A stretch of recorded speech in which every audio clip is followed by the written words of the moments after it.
की जय जय सुखदेव की भगवान की सरस्वती माता की जय जय जय निताई गौर प्रेमानंद हरि बोल।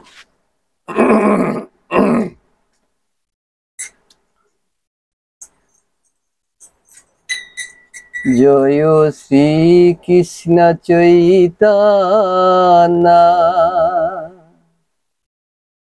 प्रभु नित्यानंद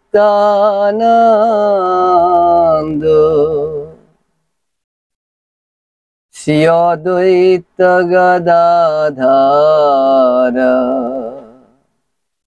शिवासादि गौर भक्तबिंद।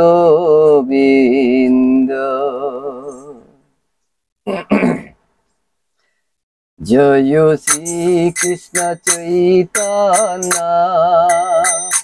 प्रभु नित्यानंद हरे कृष्ण हरे राम श्री राधा गोविंद। गाओ। जय श्री कृष्ण चैतन्य प्रभु नित्यानंद हरे कृष्ण हरे राम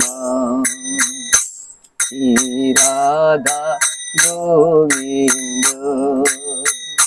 हरे कृष्ण कृष्ण कृष्ण हरे हरे हरे राम राम राम हरे हरे। हरे कृष्ण कृष्ण कृष्ण हरे हरे हरे राम राम राम हरे हरे। हरे कृष्ण कृष्ण कृष्ण हरे हरे हरे राम राम राम हरे हरे। हरे कृष्ण कृष्ण कृष्ण हरे हरे हरे राम राम राम हरे हरे। हरे कृष्ण कृष्ण कृष्ण हरे हरे हरे राम राम राम हरे हरे। हरे कृष्ण कृष्ण कृष्ण हरे हरे हरे राम राम राम हरे हरे। हरे कृष्ण कृष्ण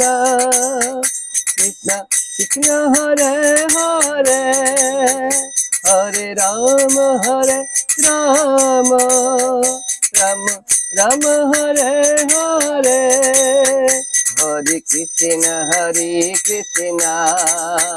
कृष्ण कृष्ण हरे हरे हरे राम राम राम हरे हरे। बोलो हरे कृष्ण कृष्ण कृष्ण हरे हरे हरे राम राम राम हरे हरे। हरे कृष्ण कृष्ण कृष्ण हरे हरे हरे राम राम राम हरे हरे। हरे कृष्ण कृष्ण कृष्ण हरे हरे हरे राम राम राम हरे हरे। हरे कृष्ण कृष्ण कृष्ण हरे हरे हरे राम राम राम हरे हरे। जय श्री राधा माधव की जय, जय गौरांग महाप्रभु की जय, नित्यानंद प्रभु की जय। এই যে এটা শ্রাদ্ধের মাস চলছে, শ্রাদ্ধ পিতৃপক্ষ, পিতৃপক্ষ, পিতৃপক্ষটা কি, কেন এটা আমরা করব সেটা জানব।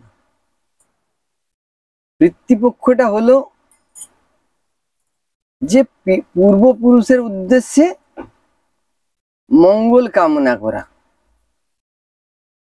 বা পিতৃপুরুষের উদ্দেশ্যে জল দান, পিণ্ড দান যেসবগুলো করা হয়। তো সেটা আজকে ভালো করে জানবো যে শ্রীমদ্ ভাগবত কি বলছে। তো আমরা কেন করব পিণ্ডদান, বা কেন করব পিতৃপুরুষের উদ্দেশ্যে জল দান বলুন আর মঙ্গল কামনা কেন করব? দেখুন, আমরা যে এই যে এত বিষয় সম্পত্তি করছি, এটা ওটা করছি, বা সন্তান আদি পালন করছি, পোষণ করছি, তো আমাদের মনেও তো আশা আছে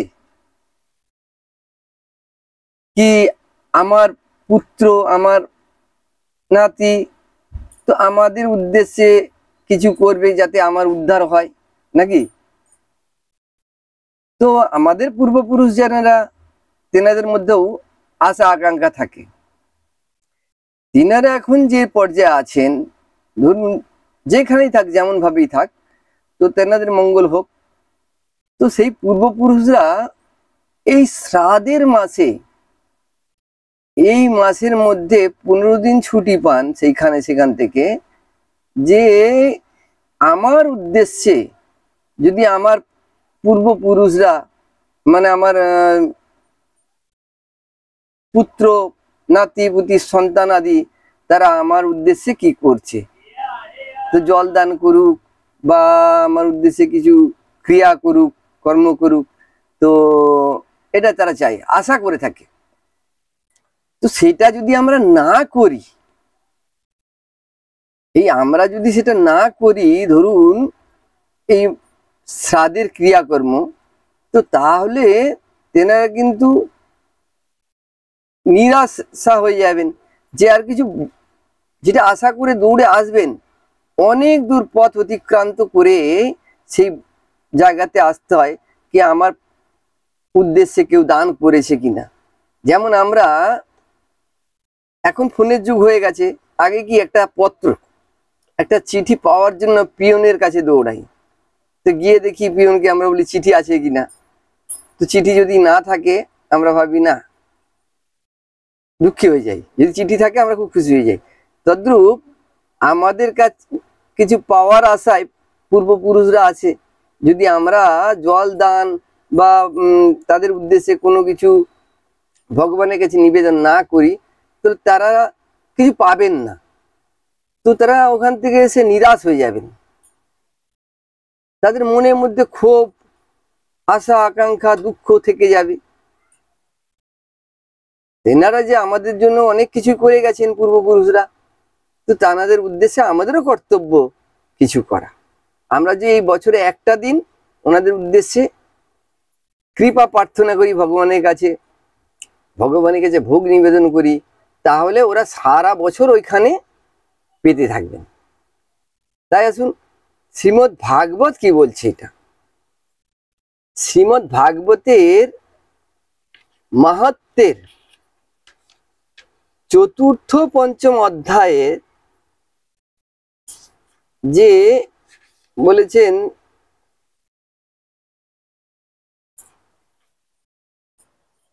আত্মদেব, এখানে ব্যাসদেব বলছেন কি লিখে গেছেন, তো এখানে পরীক্ষিত মহারাজ জিজ্ঞাসা করছেন কে কে বিশুদ্ধ, মানে এই যে ভাগবত শ্রবণ করলে যে অনেক মাহাত্ম্য আছে, এই ভাগবত শ্রবণ করে কার কার লাভ হয়েছে, কে উদ্ধার হয়েছে। কে বিশুদ্ধি বদন্তি महं सप्ताह यज्ञेन कथामयेन। के विशुद्धन्ति वदन्त महं सप्ताह यज्ञेन कथामयेन। कृपालुभिः लोकहितं विचार्य प्रकाशित कोऽपि नवीन मार्ग। যে আপনারা অত্যন্ত দয়ালু, ঋষিদেরকে বলছেন আপনারা অত্যন্ত দয়ালু কৃপালু, কৃপা করে বলুন এই যে নতুন মার্গ আপনারা প্রচলন করেছেন, যে এতে কিভাবে উদ্ধার হবে, কিভাবে কে উদ্ধার হয়েছে। তো খুব সুন্দর একটা দৃষ্টান্ত দিয়েছেন। তুঙ্গভদ্রা তটে পূর্বম অভূৎপত্তমম यत्र वर्णा सधर्मिणा सत्ता सत्कर तत्परा। तुंगभद्रा तटे पूर्वम अभूत्पत्तमम यत्र वर्णा सधर्मेण सत्य सत्कर्म तत्परा। পুরাকালে তুঙ্গভদ্রা নদীর তীরে এক সৎ ব্রাহ্মণ বাস করতেন। কিরকম সৎ ছিল? সৎ তো অনেক রকমের, কিরকম সৎ ছিল এখানে বলছেন, আত্মদেব পুরে তস্মিন সর্ববেদ বিশারদ সৌতমাতেষু নিশান্তো দিদিয়ৈব ভাস্করা।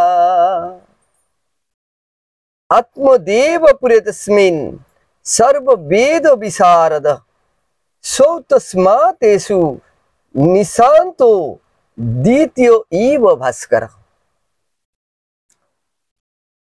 যে তুঙ্গভদ্রা তটে যে ব্রাহ্মণ বাস করতেন তেনার নাম ছিল আত্মদেব। বলুন আত্মদেব ব্রাহ্মণ কি? আত্মদেব এতটাই নিষ্ঠাবান ছিলেন, সত্যবাদী ছিলেন যে তেনাকে দ্বিতীয় ভাস্কর বলা হয়েছে। বলেছেন কি সৌতমাসেন নিশান্ত দ্বিতীয় ইব ভাস্করা। ভাস্কর মানে সূর্য, সূর্যদেবের এক নাম ভাস্কর, আর এখানে আত্মদেবের দ্বিতীয় আত্মদেবকে ভাস্করের সঙ্গে তুলনা করা হয়েছে। এতটাই তিনি তেজস্বী ছিলেন। ধন সম্পত্তি প্রতিপত্তি ছিল, তবুও কিন্তু তার মধ্যে কোনো অহংকার ছিল না।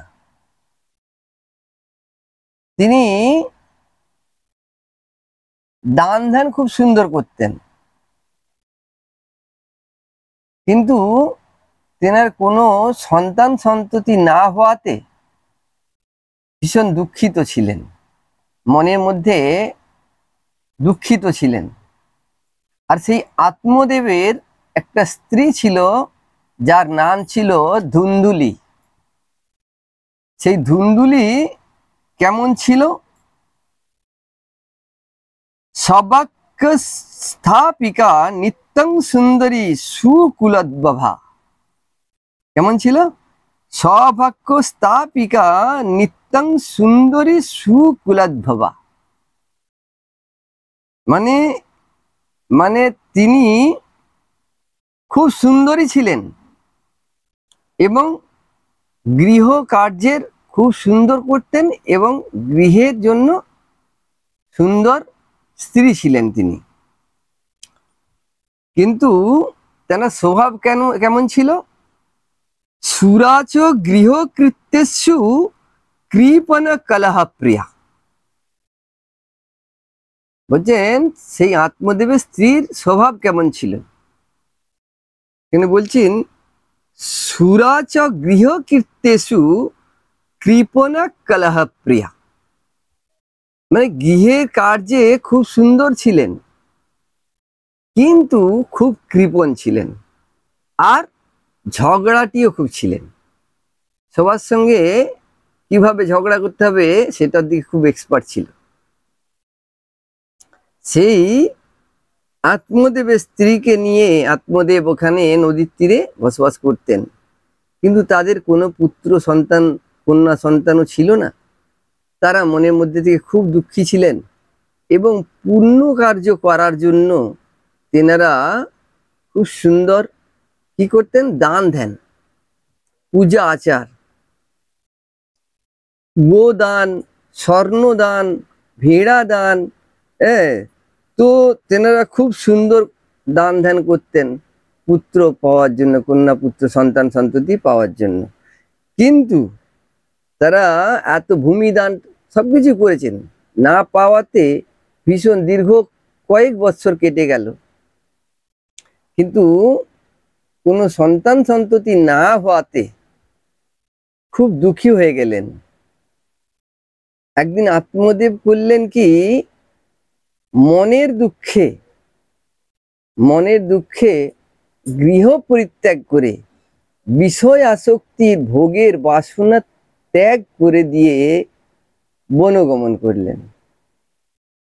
কেন না, বিষয় সম্পত্তি কিসের, যেখানে সন্তান সন্ততি নেই, গৃহের মধ্যে আনন্দ উৎসব নেই।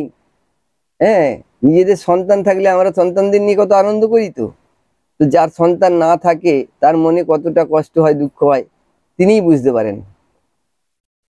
তো সেই আত্মদেব মনের দুঃখে বনগমন করলেন, যে এই শরীর রেখেই বা কি লাভ, এত কিছু বিষয় সম্পত্তি রয়েছে, তো কিন্তু কে ভোগ করবে, কেই বা আমাদের উদ্ধারের কাজ করবে, আমাদের শেষ সময়ে কে দেখবে, এই রকম চিন্তা।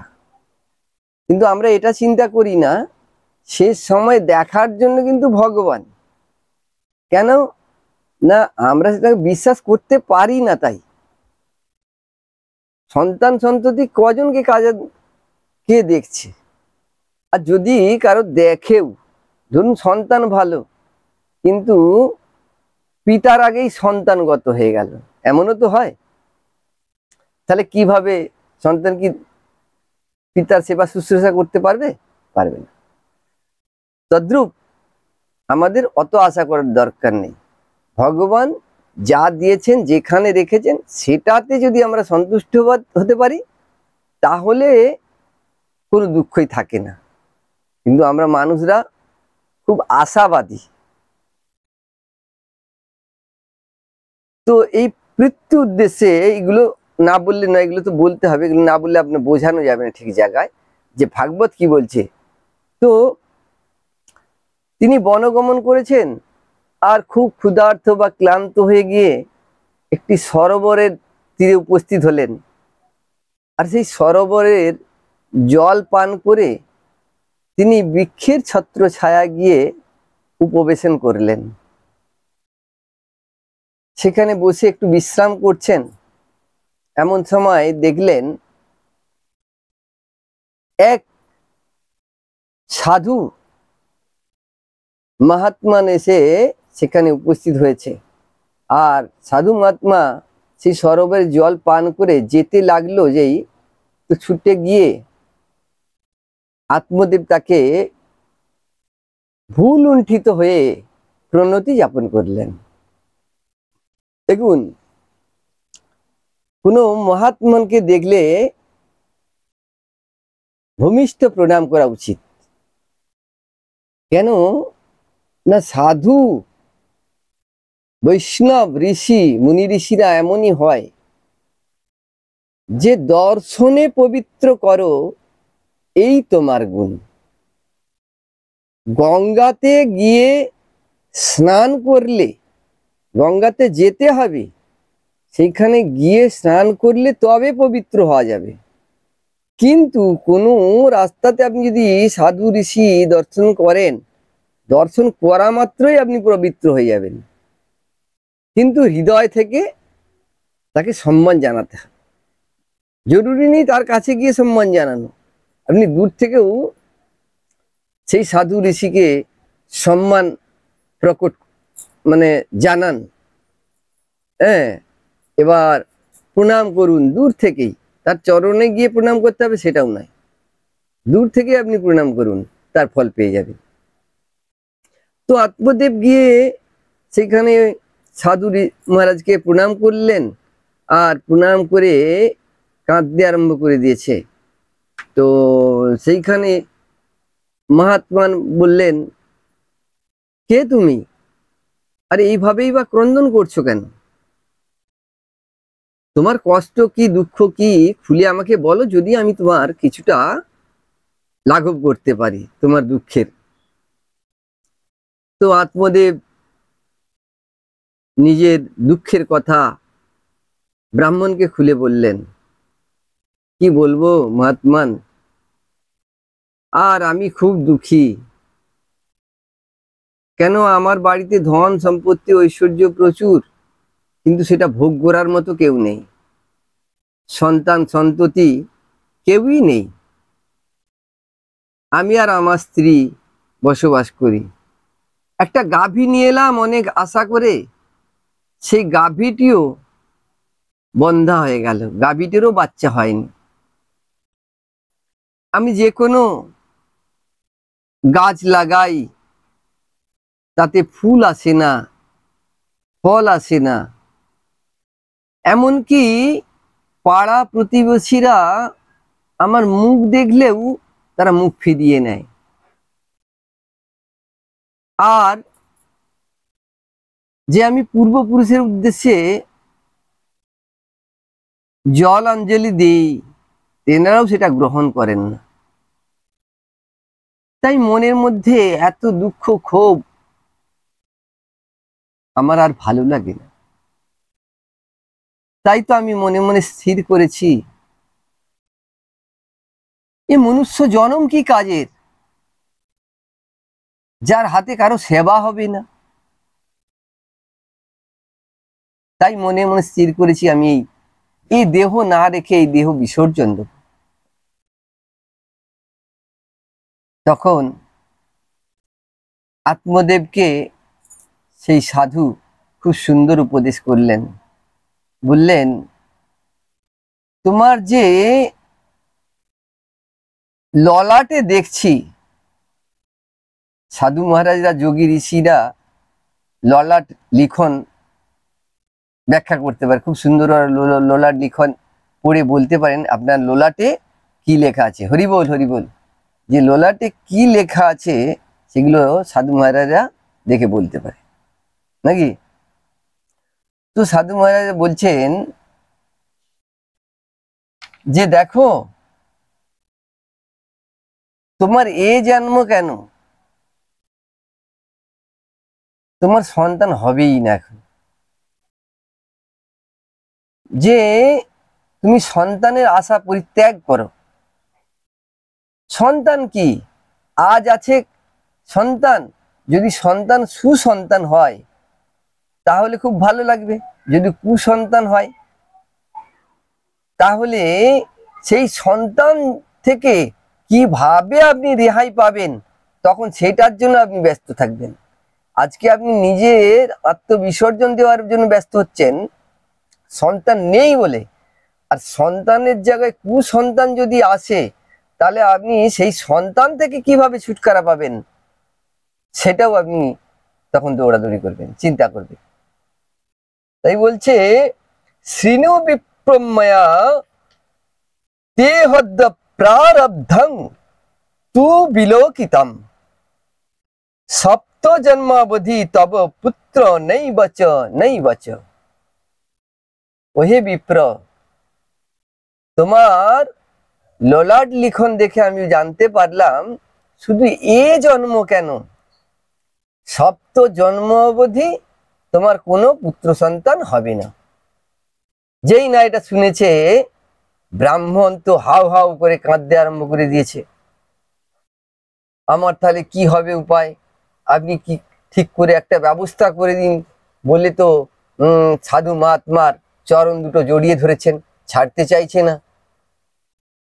বলছে তুমি কেন ব্যস্ত হচ্ছ, তোমার নেই সন্তান, আমি কিছু করতে পারবো না। তখন বলছেন ব্রাহ্মণ, যদি আমি সন্তান না পাই তাহলে এই দেহ আর রাখবো না। আপনার সামনে এই মাথা ঠুকে ঠুকে আমি এখন এক্ষুনি এখানে প্রাণ বিসর্জন দেব। মহাত্মা দেখলেন, তাই তো, ব্রাহ্মণ যদি আমার সামনেই আমার মাথা ঠুকে প্রাণ বিসর্জন দেয়, তাহলে ব্রাহ্মণের মৃত্যুর জন্য দায়ী আমাকে হতে হবে। তো সাধু মহারাজ করলেন কি, বিপ্রকে একটি ফল প্রদান করলেন। সাধু মহারাজদের ঝুলিতে ফল থাকে, তো একটি ফল প্রদান করলেন। হরি বল, হরি বল। একটু ধ্যান দিয়ে শ্রবণ করতে হবে, নাহলে বোঝা যাবে না কিছু। ফল প্রদান করলেন, আর সেই ফলটা নিয়ে বললেন, এই ফলটা তোমার স্ত্রীকে খাইয়ে দাও, তার বাচ্চা হয়ে যাবে। কিন্তু কিছু নিয়ম আছে, সেটা মানতে হবে। কি নিয়ম? সত্যং শৌচ দয়া দানমেক ভক্তং তু ভোজনম বর্ষাবিধ স্ত্রিয়া কার্যং তেন পুত্রে হতি নির্মল। যে সত্যং শৌচ, সত্য, সদা সর্বদা সত্য পথে চলতে হবে, সত্য কথা বলতে হবে, সদা সর্বদা শৌচ থাকতে হবে। শৌচ মানে শুদ্ধ থাকতে হবে, অশুদ্ধ হওয়া চলবে না। আর হৃদয়ের মধ্যে দয়া থাকা চাই, জীবের প্রতি দয়া করো, করুণা করো, হ্যাঁ, দয়া থাকা চাই। আর দান করার দরকার, দানমেক ভক্তং, ভক্তদের দান করুন, হ্যাঁ। আর একবার ভোজন করতে হবে। বর্ষাবিদ স্ত্রিয়া কার্যং তেন পুত্রে তিনি নির্মলা। তো যদি এইরূপ আচরণ করেন আপনার স্ত্রী, তাহলে আপনার খুব সুন্দর, নিষ্ঠাবান, একদম সুশীল, নির্মল সন্তান হবে। এই বলে ব্রাহ্মণ ওইখান থেকে প্রস্থান করলেন। বলে সাধু মহারাজ ওখান থেকে চলে গেলেন। আর ব্রাহ্মণ করলেন কি, ওই ফলটা নিয়েছে বাড়িতে স্ত্রীকে প্রদান করেছে, স্ত্রীকে দিয়েছে যে এই ফলটা খাও, ব্রাহ্মণের থেকে নিয়ে এসেছি, একটা সাধু মহারাজ আমাকে দিয়েছে, এটা খেলে পুত্র সন্তান হবে। তো ধুনধুলি করলেন কি, দিয়ে ব্রাহ্মণ কাজে বাইরে চলে গেলেন। ধুনধুলি করলেন কি না, ওই ফলটা খাবো কি খাবো না, খাবো কি খাবো না চিন্তা করতে করতে ক্রন্দন করতে আরম্ভ করলেন। যদি খাই ফলটা, তাহলে আমার আবার গর্ভ সন্তান এসে যাবে, গর্ভ হলে পেট বড় হয়ে যাবে, আর তারপরে আমি ভালো মন্দ খেতে পারবো না, কমজোর হয়ে যাব। আর আমার বাড়িতে যদি ডাকাত পড়ে, দেশে ডাকাত পড়ে, আমি ছুটে পালাতে পারবো না। এমনকি আবার সেই বাচ্চা যদি আসে, বাচ্চা সুখদেবের মধ্যে আবার গর্ভেই রয়ে যায়, না না না না না, সে তো ভীষণ কষ্ট, সে কষ্ট আমি সহ্য করতে পারবো না। তাই ধুনধুলি করলেন কি, তার বান্ধবীকে ডেকে খুব এসব কথা শোনালেন। আর ধুনধুলির এক বোন ছিল, তো সে এসব কথা শুনে দিদিকে সান্ত্বনা দিয়ে বললেন, আমার তো অনেক সন্তান, আবার গর্ভে একটা সন্তান এসেছে, এক কাজ করো, তোমার তো অনেক ধন সম্পত্তি, টাকা পয়সা, তুমি কিছু আমার স্বামীকে দিয়ে দিও, আর আমার স্বামী এই সন্তান তোমাকে দিয়ে দেবে। তাহলে তোমাকে আর সন্তান নেওয়ার চেষ্টা করতে হবে না, গর্ভে সন্তান ধারণ করতে হবে না, তোমার কষ্ট হবে না। ধুনধুলি দেখলাম মন্দ নয় আইডিয়াটা। তাহলে ফলটা কি করব? সাধু যে দিয়েছে, বলছে এটা পরীক্ষা করার জন্য করো, গরুকে খাইয়ে দাও। তোমার বাড়ির গরুর তো বাছুর হয়নি, ওকে খাইয়ে দাও, যদি হয় হয়ে যাবে। তো ধুনধুলি করেছে কি, কথা শুনে ফলটা গরুকে খাইয়ে দিয়েছে। রাধে রাধে। এবার তার কয়েক মাস পরেই ধুনধুনির বোনের বাচ্চা হয়ে গেছে। হ্যাঁ, তো বাচ্চাটা ধুনদুলিকে দিয়ে গেছে। আত্মদেব তো বাইরে চলে গেছে, বুঝতে পারেননি। তো এদিকে ধুনদুলি আত্মদেব বাড়িতে আসতে, বাইরে থেকে বাড়ি আসতে তাকে বলেছে আমার সন্তান হয়েছে, খুব সুন্দরভাবে প্রসব হয়ে গেছে, কোনো অসুবিধা হয়নি। তো পাড়া প্রতিবেশী সবাই জেনেছে যে না, ধুনদুলির বাচ্চা হয়েছে। কেন, তার কিছুদিন আগে যে বাচ্চা হলে মেয়েদের পেটে বাচ্চা আসলে যে হয়, ধুনদুলি কি করেছে, কাপড়ে পুটলি করে পেটের মধ্যে রেখে দিয়েছিল। তো তাতে মানুষের কোনো সন্দেহ হয়নি, বুঝতে পারেনি যে ওর বাচ্চা হলো কিনা। তো যখন বাচ্চা হয়েছে ওর বোনের, ওখানে দিয়ে গেছে, সবাই ভাবলো ধুনদুলির বাচ্চা হয়ে গেছে। এবার সেই বাচ্চাটা হতে আত্মদেব খুব খুশি, আনন্দের সঙ্গে খুব ধুমধাম করে উৎসব মানিয়েছে, খুব উৎসব মানিয়েছে। পাড়া প্রতিবেশী সবাই খুশি যে এতদিন পরে আত্মদেবের বাড়িতে খুশি এলো। তো সবাই মিলে খুব আনন্দ উৎসব করেছে।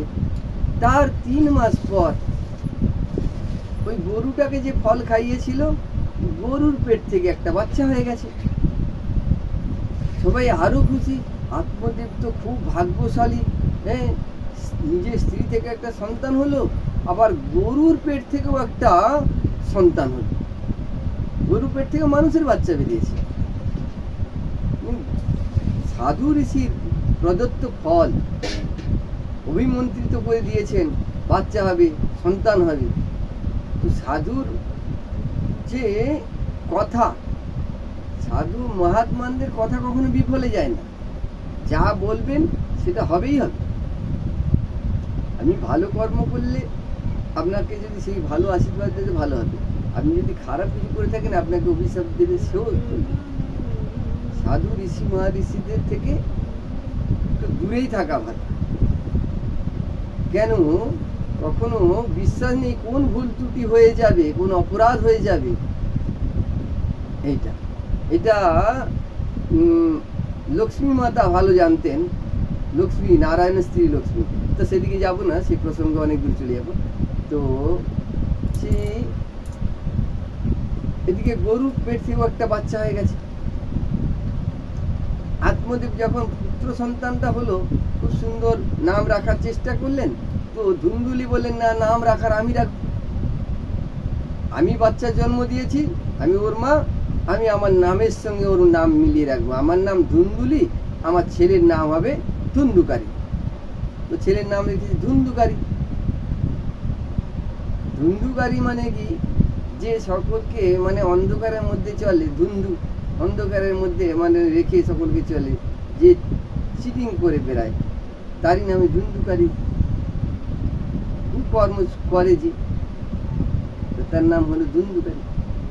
এদিকে গরুর পেট থেকে বাচ্চাটা হয়েছে, খুব সুন্দর দেখতে, পুরো হাত পা সব একদম মানুষের, কিন্তু কান দুটো হয়েছে গরুর মতো, তাই তার নাম রাখা হলো গোকর্ণ। বলুন গোকর্ণ মহারাজ কি জয়। এই গোকর্ণ আর ধুন্দুকারী দুজনেই বড় হয়েছে। এবার বড় হয়ে ধুন্দুকারী হলো খুব বদমাস, চোর, ডাকাত, আর গোকর্ণজি মহাজ্ঞানী। গোকর্ণজি মহাজ্ঞানী পণ্ডিত। হ্যাঁ, তো মানে আচরণ এত সুন্দর গোকর্ণজির, সবাই প্রসন্ন হয়ে যান। গোকর্ণজি খুব সুন্দর ভগবানের সেবা করতেন, আচার অনুষ্ঠান করতেন। আর বড় ভাই ধুন্দুকারী ধর্মের ধয়ই জানেন না, ব্রাহ্মণত্ব কি জিনিস সেটা তিনি জানতেন না। তো তিনি চারিদিকে মানুষকে লুটপাট করতেন, আর ধন সম্পত্তি টাকা পয়সা লুটপাট করে আনতেন, চুরি ডাকাতি ছিনতাই এসব করা, বা এমনকি খেলার ছলে বাচ্চাদেরকে পর্যন্ত কুয়ায় ফেলে দিতে, বাচ্চাদের ছোট ছোট বাচ্চারা খেলছে তাদেরকে আনন্দ করার জন্য কুয়ায় ফেলে দিতে, তাতেই সে আনন্দ। তার মনটা কোথায়, চিন্তা কোথায়, তাতেই সে আনন্দ। এমনও মানুষ আমাদের সমাজে আছে যে কেউ ভাগবত শুনু বা হরিভক্ত কিছু করুক, সে ভক্তি করছে, তার সঙ্গে মজাক করে অনেক কর্ম করে থাকেন, এমনও মানুষ আছে। তো এই দিক থেকে দূরে থাকার চেষ্টা করাটাই এইরকম। এই যে এবার বড় হতে ধীরে ধীরে বড় হচ্ছে, বড় হয়ে যখন পুত্রের এরকম কুকর্ম শুনছে, লোকে এসে সবাই নানা রকম বলে যায় আত্মদেবকে, তোমার সন্তান আজকে ওই জায়গায় চুরি করেছে, তোমার সন্তান আজকে আমার অমুক কর্ম খারাপ করে দিয়েছে, অমুক ছেলেকে জলে ফেলে দিয়েছে। এইসব শুনে আর আত্মদেব খুব দুঃখী হয়ে গেলেন যে আমার সন্তান এরকম হলো। সাধু মহারাজ যে বলেছিলেন যে ছেলে যদি কুসন্তান হয় তাহলে খুব দুঃখ কষ্ট পেতে হবে, আমার জীবনে তাই সত্য হলো। দেখুন, সাধু দিলেন ফল, ফল খেলে সুসন্তান হবে, সদা সত্য আচার করতে হবে, শৌচ থাকতে হবে, তাহলে সুন্দর নির্মল সন্তান হবে। কিন্তু সেই ফলটা তো দুন্দুলি খাইনি, গরুকে খাইয়ে দিয়েছে, অন্য জনের বাচ্চা নিয়ে এসে পালন করছে নিজের বাচ্চা বলে, তো সে চোর হবে না কি হবে? দেখুন, সাধুর প্রদত্ত যে ফলটা গরুকে খাইয়েছিল, গরুর পেট থেকে যে সুন্দর বাচ্চাটা হয়েছে গোকর্ণজি, তো গোকর্ণজি মহাজ্ঞানী, শাস্ত্রবান, খুব সুন্দর ধর্ম আলোচনা করেন, মানুষের ভালো করেন, ভগবানের সেবা করেন, তীর্থে তীর্থে ঘুরে বেড়ান। এদিকে ধুন্ধুকারীর অত্যাচারে পিতা মাতা জর্জরিত, ধুন্ধুকারী বড় হয়ে গেছে, পিতা মাতাকে মেরে সমস্ত কিছু নিয়ে গিয়ে বেঁচে দেয়, আর মদ ফদ খেয়ে জুয়া ফুয়া খেলে সব খুইয়ে দিয়ে আসছে। সেই গোকর্ণজি যে এত সুন্দর, তখন আত্মদেব চিন্তা করছে, ধুন্দুলি চিন্তা করছে যে যদি সাধুর কথায় বিশ্বাস করে আমি ফলটা খেতাম তাহলে গোকর্ণের মতো আমার পেটের বাচ্চাটা হতো। এই ধুন্ধুকারীকে নিয়ে আমি তো খুব ফেসে গেছি, অপরাধ হয়ে গেছে আমার, মনে মনে চিন্তা করছি কিছু করতে পারছি না। সাধুর প্রদত্ত ফল, তাতে অবিশ্বাস। সেই দেখুন, মহাত্মাদের অবিশ্বাস করতে নেই, অবজ্ঞা করতে নেই, তাহলে নিজের ক্ষতি। ধুন্ধুকারী খুব সুন্দর প্রমাণ এখানে। গোকর্ণজিকে তিনি ভাবছেন যেই সন্তান যদি আমার হতো আজকে আমার কত সুনাম হতো, গরুর পেট থেকে হয়েছে গোকর্ণ, সবাই তাকে কত প্রশংসা করে, তার ভালো করে। কারো যদি প্রশংসা শুনে প্রত্যেক বাবা মা সেখানে খুব আনন্দিত হয়। সন্তানের প্রশংসা শুনলে, সন্তান যদি কিছু ভালো করে, প্রত্যেক বাবা মাই খুশি হন। বাবা মার কি চাওয়া? সন্তানরা ভালো থাক, সন্তানরা ভালো কিছু করুক, হ্যাঁ, সন্তান ভালো খাবে, ভালো থাকবে, ভালো করবে, এইটাই তো বাবা মার আনন্দ। আর বাবা মা কিছু চাই না, সন্তানের খুশি এই চেয়ে বাবা মাকে কিন্তু পরে দুঃখটাই পেতে বেশিরভাগ ক্ষেত্রে। তো এখানে আপনারা যারা আছেন তাদের মতো নয়, আপনারা খুব সুখী, ভাগবত শ্রবণ করেন, হরিনাম কীর্তন করেন, ভজন সাধন করেন, খুব ভালো জিনিস। তো এই গোকর্ণজি বাড়ি ছেড়ে তীর্থে তীর্থে চলে যান, আর ধুন্ধুকারী অত্যাচার করে পিতামাতাকে। এত অত্যাচার বেড়ে গেছে, একদিন কি করলেন, 3টি বেশ্যাকে নিয়ে, হ্যাঁ, বেশ্যাদের সঙ্গে পড়ে বেশ্যাদেরকে নিয়ে বাড়িতে ঢুকে পড়েছে। তো সেই বেশ্যাদেরকে নিয়ে বাড়িতে থাকে, বাবা মাকে মারধর করে। হ্যাঁ, একদিন দুঃখ করছে আত্মদেব, সাধুর কথা যদি শুনতাম তাহলে আমার এই কর্ম আর হতো না, এই দুঃখ দুর্দশা দেখতে হতো না। সাধু মহারাজ বলেছিলেন যে সপ্ত জন্ম অবধি তোমার সন্তান নেই, তবু আমি জোরজবস্তি করতে সাধু মহারাজ আমাকে সন্তান দিলেন, তাই বোধহয় আমার দুঃখে এই কষ্ট। কেন আত্মদেব তো জানেন না ওই ফলের সন্তান এটা নয়। কিন্তু আত্মদেব বলছেন সাধুর কথা যদি শুনতাম তাহলে আমার এই দুঃখ কষ্ট হতো না। সন্তান ছিল না, ভালোই ছিল। সন্তান এত কষ্ট দিচ্ছে, এত দুঃখ দিচ্ছে, আমার জীবন কি জীবন, এই জীবনে বেঁচে থাকার চেয়ে মৃত্যুই অনেক শ্রেয়। দুঃখ করছেন। সেই এমন সময় গোকর্ণজি এসে উপস্থিত হলেন। কি হলো বাবা, তুমি কাঁদছো কেন? কি হয়েছে তোমার? কে কি বলেছে তোমাকে? না বেটা, কি আর বলবো, তোমার দাদা ধুন্ধুকারী অত্যাচার আমি আর সহ্য করতে পারছি। পাড়া প্রতিবেশী নানা রকম সবাই লালিশ করে আমার কাছে।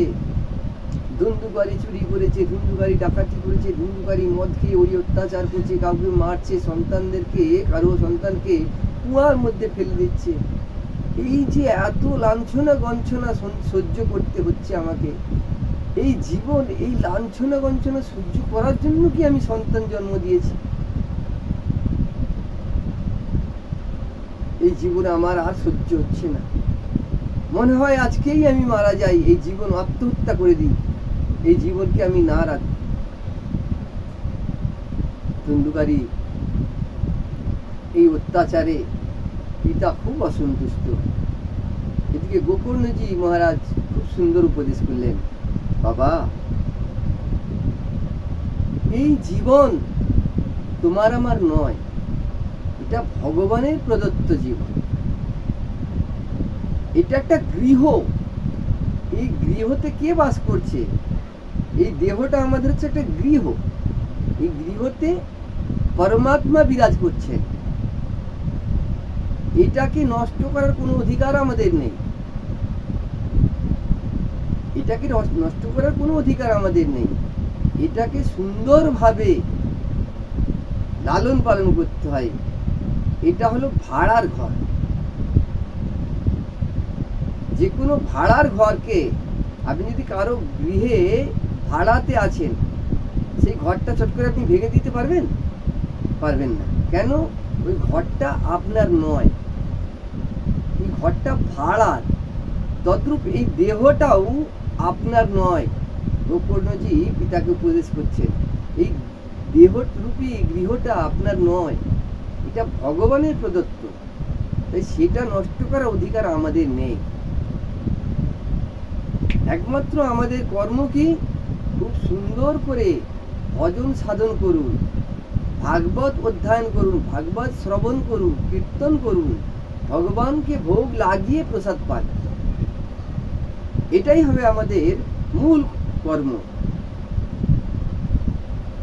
গোকর্ণকে খুব সুন্দর হাত জোড় করে আত্মদেব প্রণাম জানালেন যে বেটা, এত সুন্দর উপদেশ আমি তো আগে কখনো পাইনি।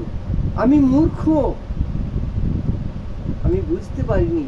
আমি সন্তান স্নেহের জন্য অন্ধকারে পড়েছিলাম। সন্তান সন্ততি ভালোভাবে হবে, আমার দুঃখ দুর্দশা মোচন হবে না, আমার দুঃখ বেড়ে গেছে। কিন্তু তোমার এই উপদেশ আমার খুব ভালো লেগেছে। তোমার মতো সন্তান পেয়ে আমি আজকে খুবই খুশি। এত সুন্দর যদি গোকর্ণজির মতো সন্তান সবার মধ্যে হয়, তাহলে সবার জীবন শুদ্ধ হয়ে যাবে, মঙ্গলময় হয়ে যাবে। বলে গোকর্ণজি মহারাজ কি জয়। পিতাই গৌর হরি গৌর। একটু উচ্চাসরে বলুন, নিতাই গৌর হরি গৌর। তো এই গোকর্ণজি মহারাজের উপদেশ পেয়ে আত্মদেব ভাগবত নিয়ে গৃহ থেকে বনগমন করলেন, আর বনে গিয়ে একটি কুটিয়া স্থাপন করে সেখানে ভগবানের ভজন সাধন করতে আরম্ভ করলেন। আর ভগবানের ভজন সাধন করতে করতে দশম স্কন্ধ পাঠ করে খুব নিজেকে জানতে পারলেন যে আমার কি কর্ম করা উচিত। সেই দশম স্কন্ধ পাঠ করে করতে করতে গোকর্ণজি আত্মদেব এত প্রসন্ন হয়ে গেলেন। হ্যাঁ, তো আত্মদেব ওইখানে ভগবানের প্রিয় হয়ে গেলেন। ভগবানকে ভগবান আত্মদেবকে স্বয়ং নিয়ে মানে বৈকুণ্ঠ ধামে নিয়ে গেলেন। এত সুন্দর আত্মদেব যে ভাগবত যে দশম স্কন্ধ পাঠ করে তিনি ভগবান শ্রীকৃষ্ণকে লাভ করলেন। ধর্মং ভজস্ব সততং তজ্জ লোকধমান সেবস্য সাধু পুরুষাঞ্জহি কাম তৃষ্ণাম অনস্য দোষ গুণ চিন্ত নাম সুমুক্তা সেব কথা রসমহ মিতরাং পিবতম। বলছেন যে ভজন ভাগবত ভজনই সর্বশ্রেষ্ঠ। ভাগবত বর্ণন করছেন, ভাগবত ভজনই সর্বশ্রেষ্ঠ ধর্ম। তাই নিরন্তর এটার মধ্যে দিয়েই থাকুন, অন্য কোনো অলৌকিক ধর্ম ত্যাগ করুন, অন্য কোনো ধর্ম নেওয়ার দরকার নেই। এই ভাগবত ধর্ম সঠিক ধর্ম, এই ধর্ম নিয়ে থাকুন, সাধুদের সেবা করুন এবং ভোগ বাসনার পাশে বদ্ধ হবেন না, এটা ভোগ করবো ওটা ভোগ করবো, বদ্ধ হবেন না। তাই আত্মদেব ব্রাহ্মণ এই ভাব নিয়ে চলেছিলেন এবং বনে গিয়ে ভগবানের সেবা করতে করতে একদিন আত্মদেব ভগবানের পেয়ারা হয়ে গেলেন। এদিকে ধুন্ধুকারী বাড়িতে বাবা নেই, গৃহ পরিত্যাগ করে চলে গেছে, বাবার মৃত্যু হয়ে গেছে, মায়ের বয়স হয়েছে, মা চোখে দেখতে পায় না, মাকে মারধর করতো, মারধর করতে করতে মা খুব দুঃখী থাকতো। ধুন্ধুকারীর অত্যাচার সহ্য করতে না পেরে একদিন সন্ধ্যের সময় বাড়ি থেকে বেরিয়ে গিয়েছে। বাড়ি থেকে বেরিয়ে গিয়ে ধুন্ধুলি কুয়ার মধ্যে পড়ে গিয়ে ধুন্ধুলির মৃত্যু হয়ে যায়। বুঝলি বল, ধুন্ধুলির যে মৃত্যু হয়ে গেল, ধুন্ধুকারী দেখছে এইবার ভালো মৌকা, ঘর ফাঁকা, সবই আমার। বাবার মৃত্যু হয়ে গেছে, মায়ের মৃত্যু হয়ে গেছে, আর আমার ভাই গোকর্ণ সেও তো এখানে থাকে না, এখন বাড়ি আমার, সব রাজ আমার। তখন 5টা বেশ্যাকে নিয়ে বাড়িতে এসে উপস্থিত হলো। এবার নারী এমন জিনিস, নারীদের কামনা বাসনা এটা ওটা চাই, সেই পূরণ করতে করতে ধুন্ধুকারী আরো তীব্র মানে বড় লুণ্ঠনকারী, ডাকাত, ছিনতাইকারী হয়ে গেলেন।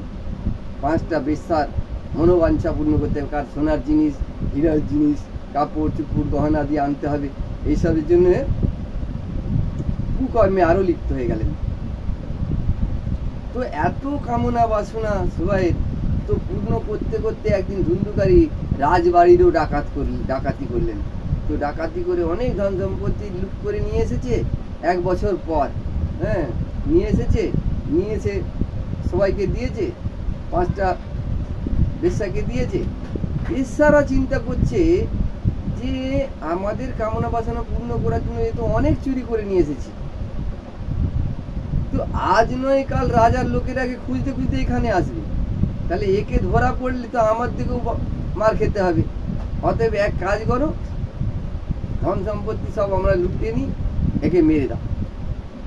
তাই বললেন কি, ধুন্ধুকারীকে একদিন ঘুমন্ত অবস্থায় পায়ে হাতে দড়ি বেঁধে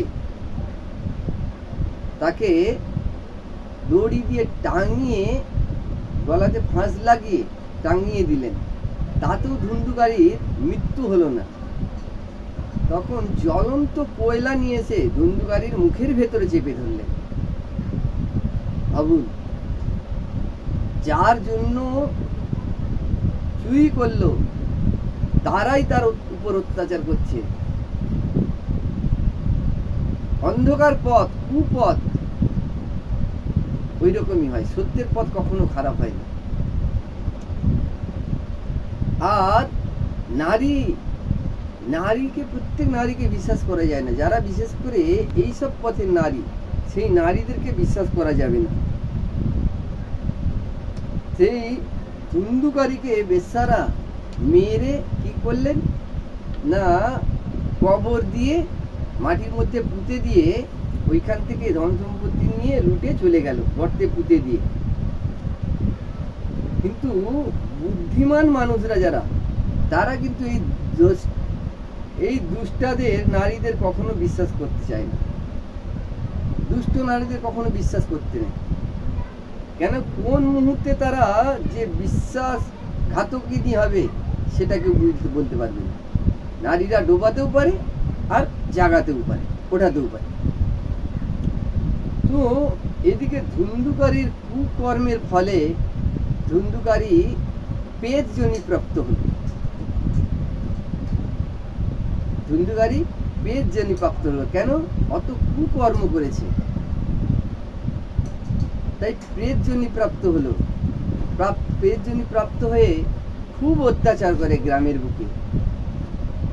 মানে আগে তো অত্যাচার করতোই, পেটজনি প্রাপ্ত হয়ে তাও অত্যাচার করছে, সবাই খুব ভয়ে থাকে। এদিকে গোকর্ণজি মহারাজ শুনলেন যে আমার ভাইয়ের দেহত্যাগ হয়েছে, তো কি বলে অপঘাতে মৃত্যু, পেটজনি হবে, তাই পেটজনিতে প্রাপ্ত হয়েছে। তাই গোকর্ণজি করলেন কি, গয়াতে গিয়ে শ্রাদ্ধ করলেন। দেখুন এই যে বলার এই কারণটা, আজকে পিতৃ শ্রাদ্ধ মাস চলছে, ভাগবত কি বলছে, গয়াতে গিয়ে ভাইয়ের উদ্দেশ্যে, দাদার উদ্দেশ্যে, মানে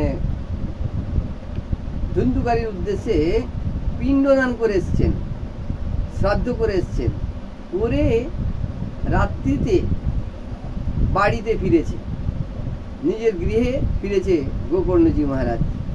ফিরে শুয়ে আছেন, তো তাকে কখনো মহিষ, কখনো হাতি, কখনো ভেড়া, কখনো রাক্ষস, এই সব রূপ ধারণ করে ভয় দেখাচ্ছে। গোকর্ণজি মহারাজ বুঝে গেলেন যে কোনো পেট আত্মা হবে, কোনো পেট আত্মা হবে যে আমাকে এত ভয় দেখাচ্ছে। সঙ্গে সঙ্গে কি করলেন, গোকর্ণজি কমণ্ডল থেকে জল নিয়ে অভিমন্ত্রিত করে ছিটিয়ে দিলেন, কে তুমি, এক্ষুনি বাইরে এসো, কি চাও। তখন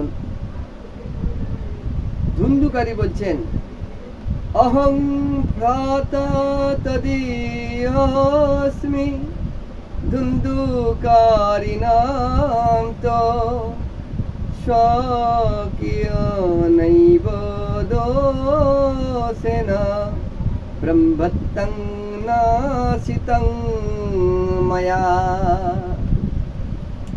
अहं भ्राता तदीयस्मि धुन्धुकारीणां तो स्वकीयनैव दोषेन ब्रह्मत्वं नाशितं मया।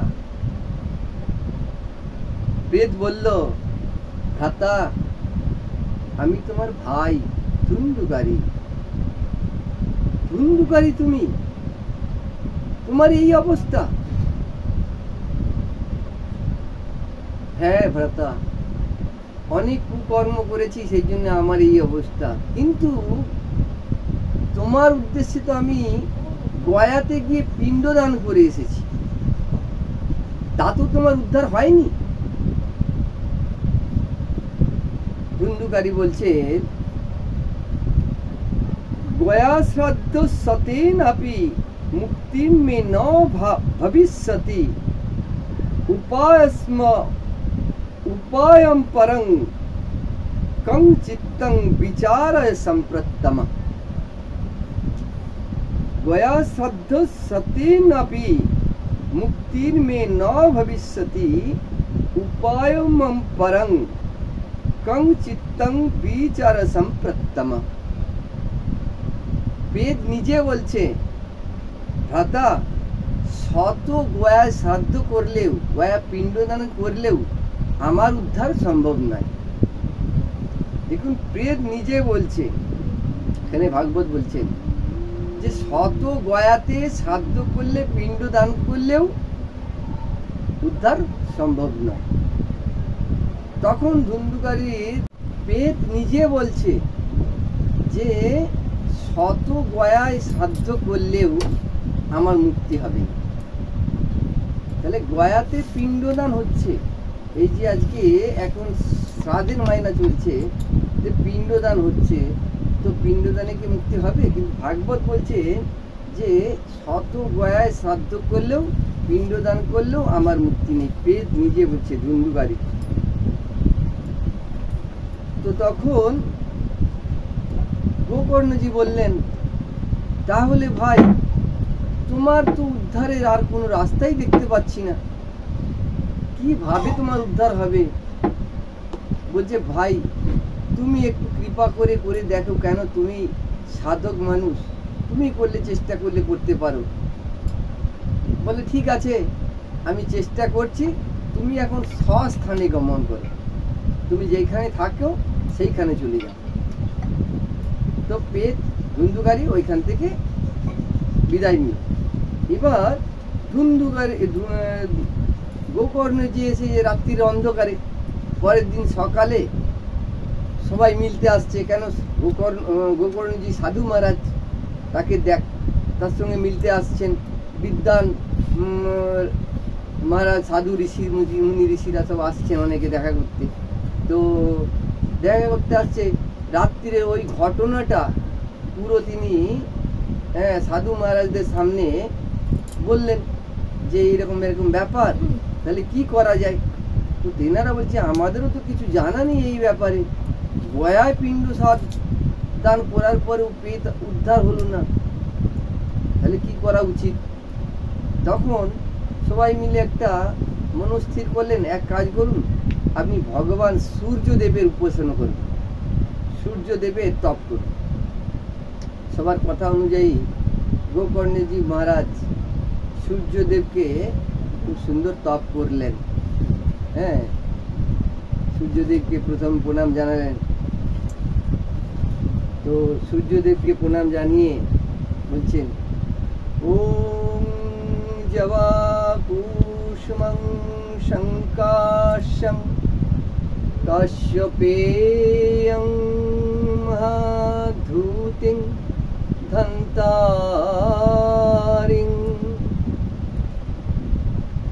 ওম জবা কুসুমং শঙ্কাশং কাশ্যপেয়ং মহাধূতিং ধন্তারিং পাপহং পাপকর্মাহং প্রণতস্মি দিবাকরম।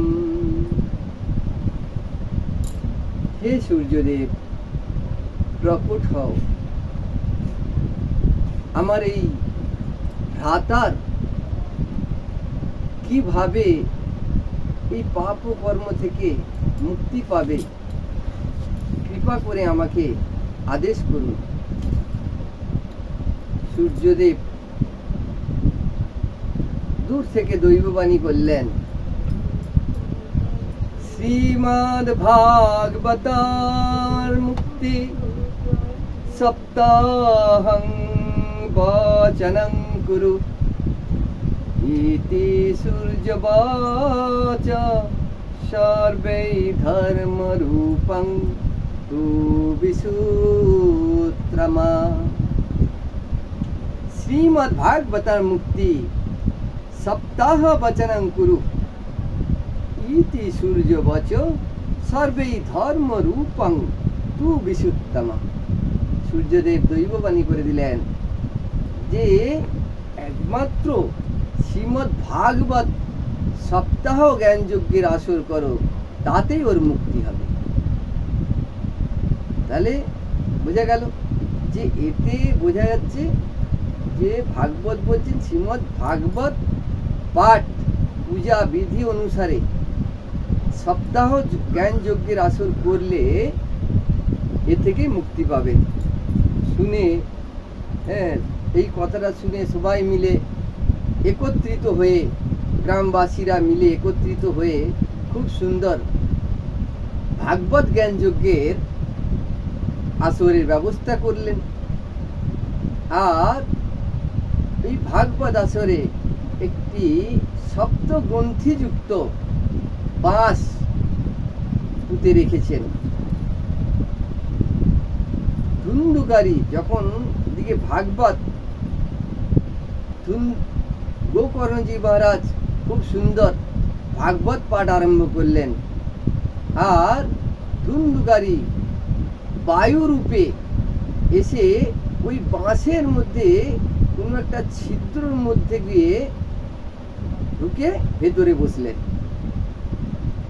কেন না, পেট তো বায়ুরূপ, হাওয়াতে বসতে পারছে না, স্থির হয়ে এক জায়গায় বসলে তবে তো ভাগবত শ্রবণ হবে। তাই করলেন কি, ধুন্ধুকারী ওই বাঁশের ছিদ্র দিয়ে একটা গ্রন্থির উপরে গিয়ে বসে গেলেন, আর বসে গিয়ে ওইখানে ভাগবত শ্রবণ করছেন। একদিন ভাগবত শ্রবণ হলো, ভাগবত বিশ্রাম, একটি গ্রন্থি ফট ফট করে একটি গ্রন্থি ফেটে গেল। এইভাবে একদিন, প্রথম দিন, দ্বিতীয় দিনে দ্বিতীয় গ্রন্থি ফাটলো, তৃতীয় দিনে ভাগবত পাঠে তৃতীয় গ্রন্থি ফাটছে। সবাই আশ্চর্যচকিত হয়ে যাচ্ছে, কি ব্যাপার, বাঁশের গ্রন্থি ফাটছে কেন? গোকর্ণজি মহারাজ বললেন, ধুন্ধুকারী ওই বাঁশের উপরে এসে বসেছে, ধুন্ধুকারী বেদজনী প্রাপ্ত থেকে উদ্ধার হচ্ছে, ওই জন্য একটা একটা গ্রন্থি ফাটছে ভাগবতের সঙ্গে সঙ্গে। চতুর্থ দিন চতুর্থ গ্রন্থি, পঞ্চম দিন পঞ্চম গ্রন্থি, ষষ্ঠ দিন ষষ্ঠ গ্রন্থি, সপ্তম দিন সপ্ত গ্রন্থি ফেটে গেল। সপ্ত দিনের ভাগবত বিশ্রাম হলো, আর সপ্ত দিনের ভাগবত বিশ্রাম হওয়ার সঙ্গে সঙ্গে ভগবানের বিষ্ণু দূতেরা বিমান নিয়ে সেখানে উপস্থিত হলেন।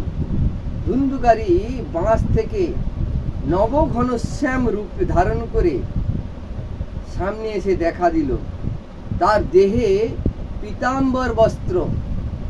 ধুন্ধুকারী দেখুন, পেট জনি যাকে দেখা যায় না, ভাগবত শ্রবণ করার পর তাকে দৃশ্যমান দেখা গেল যে তিনি নবঘনশ্যাম রূপ, পীতাম্বরধারী, তুলসীর মালা কণ্ঠে শোভিত, মাথায় মনোহর মুকুট, কর্ণে কমনীয় কুন্তল চিকচিক করছে। মানে ভাগবতের কৃপা দেখুন, ভাগবতের কৃপায় তিনি ভগবানের মানে পার্শ্বদের মতো তিনি নিজেই ভাই গোকর্ণের সত্তর প্রণাম জানালেন, বলে, ভাই তুমি আমার এত সুন্দর কাজ করেছো, এত ভালো করেছো, আমি চিরকৃতার্থ থাকবো তোমার জন্য, যে তোমার জন্য আজ এটা সম্ভব হলো, আমি পেট জনি থেকে মুক্তি হলাম। তো ধুন্ধুকারী যিনি এত কুকর্ম করেছে, হ্যাঁ, মাতা পিতার উপর অত্যাচার, বাচ্চাদের উপর অত্যাচার, ডাকাতি, লুণ্ঠন, লুটপাট, মানুষকে গালমন্দ, মদ্যপান, এত কুকর্ম করেছেন, সেই ধুন্ধুকারী এই ভাগবতের দ্বারা উদ্ধার হল। সঙ্গে সঙ্গে বিষ্ণুদূতরা ধুন্ধুকারীকে নিতে এসেছে। হ্যাঁ, তখন গোকর্ণজি মহারাজ তখন খুব সুন্দর প্রশ্ন করলেন যে, একটা কথা বলুন, যে ধুন্ধুকারী ভাগবত শ্রবণ করেছে, বাকি হাজার হাজার মানুষ এখানে ভাগবত শ্রবণ করেছে একইভাবে একই স্থানে বসে,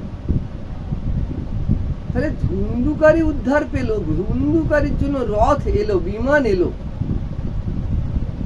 ধুন্ধুকারী জন্য বিমান এলো, কিন্তু এত সব ভক্ত, এনাদের জন্য কেন বিমান এলো না? তখন গোকর্ণজিকে খুব সুন্দর বললেন যে শ্রবণস্য বিভেদেন ফলভেদত্রহ সংস্থিত শ্রবণং তু কৃত্যং শ্রবণেব তথা মননং কৃত্যং ফলভেদস্ততো জাতো ভজনাদপি মানদ। কি বলছেন? শ্রবণস্য বিভেদন, শ্রবণে শ্রবণে তফাৎ আছে, ফলভেদত্র সংস্থিত, যে শ্রবণে শ্রবণে বিভেদ হচ্ছে। শ্রবণ সবাই করেছে, সবাই একই স্থানে বসে শ্রবণ করেছে, কিন্তু শ্রবণে শ্রবণে বিভেদ আছে। যেমন এইখানে অনেক মাতাজিরা রয়েছেন, শ্রবণ করছে, শ্রবণ করতে করতে ঘুমিয়ে যাচ্ছেন, নিদ্রায় যাচ্ছেন, তো সে শ্রবণের বিভেদ। কেউ আবার শ্রবণ করছে, আমার দিকে আমি যে কথাগুলো বলছি মুখটা আছে, কিন্তু মনটা চলে গেছে অন্য জায়গায়, বাড়িতে কি কর্ম হচ্ছে না হচ্ছে। তো এই রকম যে শ্রবণ, এই শ্রবণস্য বিভেদেন, বিভেদ শ্রবণের মধ্যে হচ্ছে, যে যেমন ভাব নিয়ে শ্রবণ করেছে তার সেই রকম ফল প্রাপ্ত। যেমন ধরুন একটা স্কুলে 70টা স্টুডেন্ট আছে, তার মধ্যে কেউ ফার্স্ট, কেউ সেকেন্ড, থার্ড, ফোর্থ, ফিফথ এইভাবে পাস করে, আর কিছু বেশিরভাগ ফেল হয়ে যায়। কেন? একই ক্লাসে একই টিচার পড়াচ্ছেন, তবুও কেন পাস করতে পারল না? কেননা তারা ঠিকভাবে শ্রবণ করতে পারেনি, টিচার কি বললেন সেগুলো নিতে পারলেন না, তার জন্য তারা ফেল হলেন। তদ্রূপ এই যে ভাগবত আসরে এখানে আপনারা উপবেশন করছেন, কিন্তু শরীরটা আছে এইখানে, মনটা চলে গেছে ওই অন্য জায়গায়। কেউ বা শুদ্ধ বস্ত্র পরে আসেননি, কেউ বা এই আসরে এসে তামাকু খাচ্ছেন, কেউ ধোঁয়া ছাড়ছেন। এই যে এইসবগুলো অপরাধ, এইসবগুলো করা যাবে না। ভাগবতের সামনে ঘোরাফেরাও যাবে না। কেউ যদি ভাগবতের সামনে মানে ঘোরাফেরা মানে নাকি এসে ভাগবতকে প্রণাম করে চুপচাপ বসে শ্রবণ করা। বহু মানুষ আছে এদিক যাচ্ছে ওদিক যাচ্ছে, ঘোরাফেরা করছে, এর সঙ্গে কথাবার্তা বার্তালাপ করছে, এসব বার্তালাপও করা যাবে না। ভাগবত আসরে সে কেবলমাত্র বক্তা কি বলছেন সেটা শ্রবণ করতে হবে, সেই দিকে ধ্যান রাখতে হবে। তাহলে আমরা আন কথার মধ্যে থাকবো, তাতে ভাগবতের চরণে অপরাধ হয়ে যায়। এইসবগুলো থেকে বাঁচতে হবে। ভাগবতের বিভিন্ন রকমের অনেক অপরাধ আছে। ভাগবতে আসতে হলে, সেখানে এসে বসতে হলে ভগবানকে স্মরণ করে বসতে হবে, আর শুদ্ধ আহার করে আসতে হবে। একবার আহার করতে হবে, বারবার আহার করে এসে বসলে ভাব দূষিত হবে, অন্য অন্য জিনিস আহার করা চলবে না। এইরকম তো এইরকম ভাব করে যারা ধুন্ধুকারী, তার ব্যথা লেগেছে, যার ব্যথা লাগে সেই বুঝতে পারে, যার মার লাগে তার ব্যথা লাগে, কতটা চোট হয়েছে, কতটা ব্যথা, আদার্স লোক কি বুঝতে পারবে? তো ধুন্ধুকারী পেটজনি প্রাপ্ত হয়েছেন বলেই উনি সেই কষ্টটা বুঝতে পারছিলেন, সেই জন্য তিনি একাগ্র চিত্তে মনোযোগ সহকারে এই ভাগবত শ্রবণ করেছিলেন। সেই জন্য ধুন্ধুকারীর আজকে উদ্ধার হয়ে গেল, ধুন্ধুকারীর উদ্ধার হয়ে গেল। তো তাহলে আপনারা আবার ভাগবত আসর তৈরি করুন। আসর তো আছেই, খরচা বেশি লাগবে না। এখানে ভাগবত সাপ্তাহিক আবার শুরু করুন, একাগ্র চিত্রে নিয়ম করে সবাই শ্রবণ করুন, আবার সবাই উদ্ধার হয়ে যাবে। তখন গোকর্ণজি মহারাজ সবাইকে বললেন, তাহলে আবার আমরা ভাগবতের আসর করি নাকি, সবাই যদি আপনারা অনুমতি প্রদান করেন। সবাই মিলে বললেন, গ্রামের পুরো একটা গ্রাম নয়, আশেপাশে সমস্ত গ্রামের মানুষ এসে সেখানে উপস্থিত হলেন। সবাই মিলে হাজার হাজার হাজার হাজার মানুষ সেখানে উপস্থিত হলেন সবাই মিলে। আবার গোকর্ণজি মহারাজ খুব সুন্দর ভাগবত পাঠ আরম্ভ করলেন। হ্যাঁ, সপ্তদিন ভাগবত, সপ্তদিবসীয় ভাগবত শ্রবণ করার পর হ্যাঁ সেখানে হাজার হাজার হাজার হাজার বিমান এসে উপস্থিত হলো। সবার জন্য লাইন লেগে গেল বিমানের। সমস্ত ভক্তরা যারা যারা শ্রবণ করতে এসেছিলেন সবাই একাগ্র চিত্রে ভাগবত শ্রবণ করেছিলেন, একাগ্র চিত্রে। সেই জন্য সবারও সেখান থেকে মুক্তি প্রাপ্তি হলো।